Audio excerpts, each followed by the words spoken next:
যা বললেন শহীদ হাদির স্ত্রী চার্জশিটে আপত্তি হত্যা মামলার বাদী। মঞ্চের মুখপাত্র শহীদ শরীফ ওসমান হাদির হত্যাকারী ফয়সাল করিম মাসুদ পালানোর সব পথ তৈরি করেছিল আগেই, একই সঙ্গে করেছিল পরিবারের ভরণ পোষণের ব্যবস্থাও। হাদি হত্যার ঠিক 1 মাস আগে এনআরবিসি ব্যাংক থেকে স্ত্রী শাহেদা পারভিন সামিয়ার নামে কিনেছিল 65 লাখ টাকার বাড়ি। আসসালামু আলাইকুম প্রিয় দর্শক, নতুন একটি নিউজে আপনাদেরকে স্বাগতম। দর্শক, বাংলাদেশের যে বর্তমান রাজনৈতিক প্রেক্ষাপট এবং যে পরিস্থিতি সৃষ্টি হয়েছে তারই আলোকে আপনাদের সামনে বেশ কয়েকটা গুরুত্বপূর্ণ ভিডিও নিয়ে হাজির হয়েছি, যার কিছু অংশ বিশেষ ভিডিও শুরুতেই দেখেছেন। দর্শক, ভিডিও শুরুটা দেখেই কিন্তু বুঝতে পেরেছেন আজকের ভিডিওটি কতটা গুরুত্বপূর্ণ হতে চলেছে, তাই বলবো 1 সেকেন্ডও না টেনে পুরো ভিডিওটি দেখবেন। চ্যানেলে নতুন হলে সাবস্ক্রাইব করে রাখবেন পরবর্তী আপডেট পাওয়ার জন্য। ভিডিওতে একটি লাইক করে দেখতে থাকুন সম্পূর্ণ ভিডিওটি। ডক্টর মোহাম্মদ ইউনূসের প্রতি সাবেক স্বরাষ্ট্র প্রতিমন্ত্রী তানজিম আহমেদ সোহেল তাজের পক্ষ থেকে একটি কড়া আলটিমেটাম দেওয়ার খবর দেশের রাজনৈতিক অঙ্গনে নতুন করে আলোচনার জন্ম দিয়েছে। এই আলটিমেটামে বিএনপির স্থায়ী কমিটির সদস্য মির্জা আব্বাসকে অবিলম্বে গ্রেফতারের দাবি জানানো হয়েছে। দাবি করা হচ্ছে যে ইনকিলাব মঞ্চের মুখপাত্র শরীফ ওসমান হাদির হত্যাকাণ্ডের সঙ্গে মির্জা আব্বাসের সংশ্লিষ্টতা রয়েছে। ওসমান হাদি হত্যাকাণ্ডটি গত বছরের ডিসেম্বর মাসে ঘটে, যখন তিনি নির্বাচনী প্রচারণার সময় গুলিবিদ্ধ হন। পরবর্তীতে আহত অবস্থায় হাসপাতালে চিকিৎসাধীন থাকাকালীন তিনি মারা যান। এই ঘটনা দেশজুড়ে ব্যাপক শোক ও ক্ষোভের সৃষ্টি করে। হত্যাকাণ্ডের পরপরই বিভিন্ন মহল থেকে রাজনৈতিক প্রতিহিংসা ও ষড়যন্ত্রের অভিযোগ ওঠে। কেউ কেউ এটিকে নির্বাচনকে প্রভাবিত করার উদ্দেশ্য প্রণোদিত বলে মনে করেন, আবার কেউ কেউ দেশবিরোধী শক্তির হাত দেখেন। হত্যাকাণ্ডের পর মির্জা আব্বাস নিজে ওসমান হাদির হাসপাতালে দেখা করতে যান এবং ঘটনাটিকে গণতন্ত্রের উপর আক্রমণ বলে উল্লেখ করেন। তিনি বলেন, ওসমান হাদি আমার ছেলের মতো ছিল। এই ধরনের ঘটনা দেশকে অস্থিতিশীল করার ষড়যন্ত্রের অংশ। তিনি দাবি করেন যে হত্যার পিছনে দেশবিরোধী শক্তি কাজ করছে এবং এটি তার নির্বাচনী প্রচারণাকে বাধাগ্রস্ত করার চেষ্টা। পরবর্তীতে কিছু সংবাদ মাধ্যমে মির্জা আব্বাসের সঙ্গে হত্যাকাণ্ডের যোগসূত্রের অভিযোগ উঠলে তিনি তা মিথ্যা ও বিভ্রান্তিকর বলে প্রত্যাখ্যান করেন। এমনকি এ ধরনের প্রতিবেদনের বিরুদ্ধে আইনি ব্যবস্থা নেওয়া হয়। অন্যদিকে ওসমান হাদির সমর্থক ও বিভিন্ন সংগঠনের পক্ষ থেকে দাবি উঠেছে যে হত্যাকাণ্ডের তদন্তে রাজনৈতিক প্রভাবশালী ব্যক্তিদের নাম জড়িয়েছে। কিছু সূত্রে ঢাকা ব্যাংকের লেনদেন সহ আর্থিক লেনদেনের বিষয়ও উঠে এসেছে, যদিও এসব অভিযোগের সত্যতা এখনো স্বাধীনভাবে যাচাই করা যায়নি। সিআইডি ও র্যাবের তদন্ত চলমান রয়েছে। অভিযোগপত্র জমা দেওয়ার পর বাদীপক্ষ কিছু সময় পর্যালোচনার জন্য নিয়েছে। এই প্রেক্ষাপটে সোহেল তাজের আলটিমেটামটি সামনে এসেছে। সোহেল তাজ, যিনি অতীতে আওয়ামী লীগ সরকারের স্বরাষ্ট্র প্রতিমন্ত্রী ছিলেন এবং পরবর্তীতে বিভিন্ন ইস্যুতে অন্তর্বর্তী সরকারের সমালোচনা করেছেন, সম্প্রতি বিভিন্ন দাবি নিয়ে সক্রিয় হয়েছেন। তিনি প্রধান উপদেষ্টা ডক্টর ইউনূসের কাছে লিখিত বা মৌখিকভাবে দাবি জানিয়েছেন যে ওসমান হাদি হত্যা মামলায় মির্জা আব্বাসকে জড়িত মনে করা হচ্ছে এবং তাকে দ্রুত গ্রেফতার না করলে ন্যায় বিচার প্রতিষ্ঠিত হবে না। এই আলটিমেটামে সময়সীমা বেঁধে দেওয়া হয়েছে বলে জানা যায়, যদিও সুনির্দিষ্ট সময়কাল সর্বজনীনভাবে প্রকাশিত হয়নি। এই দাবির পরিপ্রেক্ষিতে রাজনৈতিক মহলে মিশ্র প্রতিক্রিয়া দেখা যাচ্ছে। বিএনপি নেতাকর্মীরা এটিকে রাজনৈতিক প্রতিহিংসা ও হয়রানির অংশ বলে মনে করছেন। তারা বলছেন, হত্যাকাণ্ডের সঙ্গে মির্জা আব্বাসের কোনো সংশ্লিষ্টতা নেই এবং এ ধরনের অভিযোগ মিথ্যা প্রচারণার ফসল। অন্যদিকে ওসমান হাদির সমর্থক গোষ্ঠী ও কিছু সংগঠন এই দাবিকে সমর্থন করছে এবং দ্রুত বিচারে আহ্বান জানাচ্ছে। অন্তর্বর্তী সরকারের পক্ষ থেকে এখনো এই আলটিমেটাম নিয়ে কোনো আনুষ্ঠানিক প্রতিক্রিয়া জানানো হয়নি। তবে সরকারি সূত্রগুলো বলছে, আইন শৃঙ্খলা বাহিনী স্বাধীনভাবে তদন্ত করছে এবং কোনো রাজনৈতিক চাপের কাছে নতি স্বীকার করা হবে না।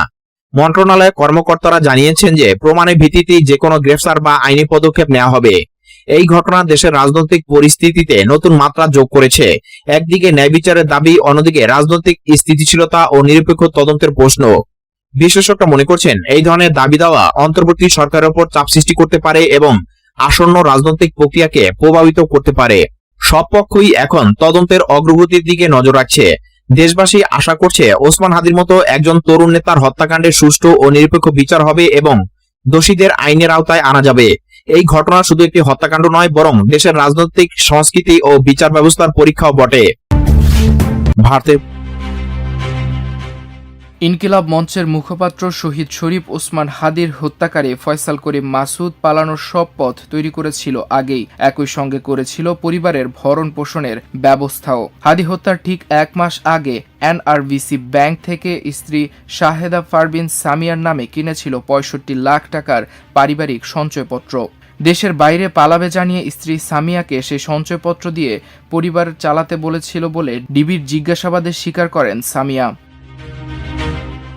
হাদি হত্যার পর থেকেই আলোচনায় প্রধান অভিযুক্ত ফয়সাল করিম মাসুদ। হত্যা করে ভারতে পালিয়ে নিজেকে নির্দোষ দাবি করলেও সুনির্দিষ্ট তথ্যের ভিত্তিতেই তাকে আসামি করে চার্জশিট আদালতে জমা দিয়েছে ডিবি।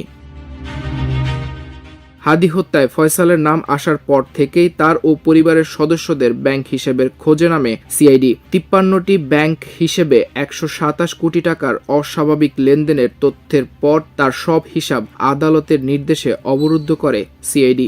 একই সঙ্গে এসব ব্যাংক হিসাবে থাকা 65.5 লাখ টাকা অবরুদ্ধ করে সংস্থাটি। ফয়সালের এসব লেনদেনের মধ্যে 65 লাখ টাকার একটি লেনদেন নিয়ে অনুসন্ধানে জানা যায়, হাদিকে হত্যার ঠিক 1 মাস আগে কেন ফয়সাল 65 লাখ টাকার এই সঞ্চয়পত্র কিনেছিল স্ত্রীর নামে তা খুঁজে বের করার চেষ্টা করা হয়। ব্যাংকের দায়িত্বপ্রাপ্ত কর্মকর্তারা জানান, ব্যবসার কথা বলে 2023 সাল থেকে এই ব্যাংকে লেনদেন করে ফয়সাল। কখনোই মনে হয়নি তার ব্যাপারে এরকম একটা অভিযোগ উঠতে পারে। আমরাই খুব অবাক হয়েছি। এখন আমরা নিজেরাই এটা নিয়ে বিব্রতকর অবস্থার মধ্যে রয়েছি।